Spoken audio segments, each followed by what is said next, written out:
আজকে যা রোদ করেছে, আর রোদে রোদে আমি বেরিয়েছি বাইরে, মানে মাঠ এসেছি, আর আজকে কালুয়া হতে আমাকে কেউ আটকাইতে পারবে না। ভিডিওটা যদি মন হচ্ছে তো দেখো, আর না মন হচ্ছে তো দেখো না। সকাল থেকে আমার মুখটা এরকম, কারণ আমি যা দেরিতে উঠেছি আর উঠে পড়ে শুনছি মা মাঠ চলে গেছে, আর আমি তো দেখতেই পাইনি। এত দেরিতে ওঠা কোনোদিন আমার বিপদ হয়ে আসবে। আচ্ছা, তোমাদের কি সকাল সকাল এরকম রোদ উঠে গেছে আর তোমরাও কি আমার মতো দেরিতে ওঠো? আমি তো চেঞ্জ করতে পারছি না, তোমরা যদি কেউ পারো তো করো, মানে সকালে ওঠো, দেখবে বাড়িতে গাল খাবে না। আমি তো গাল খেয়ে খেয়েই উঠি সকালে। মা থাকলে কি করব না করব সবকিছু বলে যায়, কিন্তু বলে যায়নি বলে আরো আমার কিরকম লাগছে যে আমি কি করব, আমি কিছুই খুঁজে পেছি না। গরু নিয়ে যাই নাই, সেই কারণে মা আবার বাড়ি এসেছিল, আর এই যে মায়ের সাথে আমি এখন গরু নিয়ে যাচ্ছি।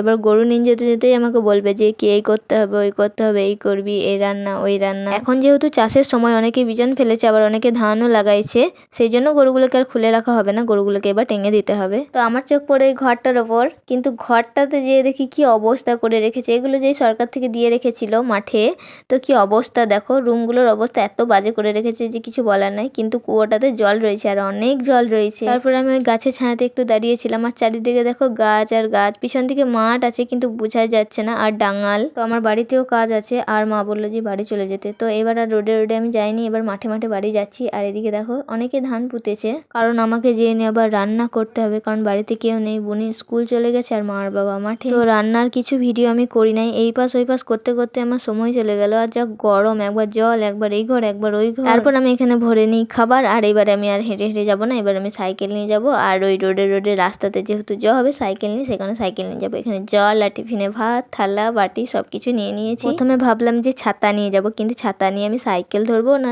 ছাতা ধরবো, ওই বুঝে আমি ছাতা নিয়ে আসিনি, গামছাটাই ভিজিয়ে নিয়ে চলে এসেছিলাম ঢাকা নিয়ে। আর এদিকে ভিডিও করতে যেয়ে আমার গামছাই খুলে যায়, আর রোদে রোদে আমাকে যেতে হয়। ভেবো না যে দাঁত কেলাচ্ছি বলে মজা লাগছে, রোদটা আমার অনেকই লাগছে, কিন্তু তার থেকেও রোদ যারা মাঠে রয়েছে তাদেরকে কিরকম লাগছে একবার ভাবো তো। এবার রোড পেরিয়ে আমাকে যেতে হবে জঙ্গলে জঙ্গলে, কিন্তু রাস্তাটা খুব সুন্দর লাগছিল। আর কত রোদ করেছে, এত রোদ করার দরকার ছিল না। চলো, আমার কথাতে তো কিছুই হবে না, রোদ করেছে তখন রোদে রোদেই যেতে হবে। তো আজকে এই রোদে রোদে আসতে যেতে আমার অবস্থা খারাপ হবে এটা আমি জানি। আর এখানে যেহেতু দেখতে পাচ্ছ চারিপাশে অনেক গাছ রয়েছে, হাওয়াও দিছিল, কিন্তু খুব একটা গরম লাগছিল না, আর বেশ ভালোই লাগছিল। তো এখানে দাঁড়িয়ে দাঁড়িয়ে হাওয়া খেতে খেতে আমি দাঁত কেলাচ্ছিলাম, তার কারণ মাঠ তো চলে এসেছি, কিন্তু আমি মাঠই চিনি না। মাঠ যাই, তারপরে মাঠ দেখাবো। আর যেখানে দাঁড়িয়ে আছি এখানটার ভিউটা দেখো, যেহেতু জায়গাটা ছিল জঙ্গল, তারপরে মাঠ, তারপরে এমনি ডাঙালের ধরনের, আর এখানে আকাশটা দেখো এত সুন্দর লাগছে, চারিদিকে সবুজ, তারপরে মাঠ। তো এটাই হচ্ছে আমাদের আফর বাড়ি, অনেকে বিচন বাড়ি বলো। তো এখানে আফর তুলছিল,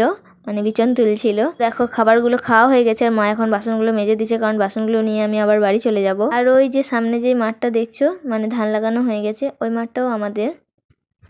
তো এখন বাড়ি এসে মনে হচ্ছে চান করবো না, ছাই মনে হচ্ছে ফ্যানটা চালিয়ে না আমি শুয়ে পড়ি আগে, তারপরে যা হবে দেখা যাবে। আর এখন হয়ে গেছে একদম সন্ধে, আর মা যেহেতু সারাদিন মাঠে কাজ করছে, তাই ভাবলাম রাতের খাবারটাও আজকে আমি বানিয়ে নিই। আর এখন আমি মাঝে মধ্যেই রুটি বানাই, তাই রুটি গোল করা নিয়ে আর কোনো সমস্যা হয় না। তো আজকের ভিডিওটা এই পর্যন্তই, দেখা হবে আবার নতুন কোনো ভিডিওতে। তো সবাইকে টাটা, সবাই ভালো থেকো।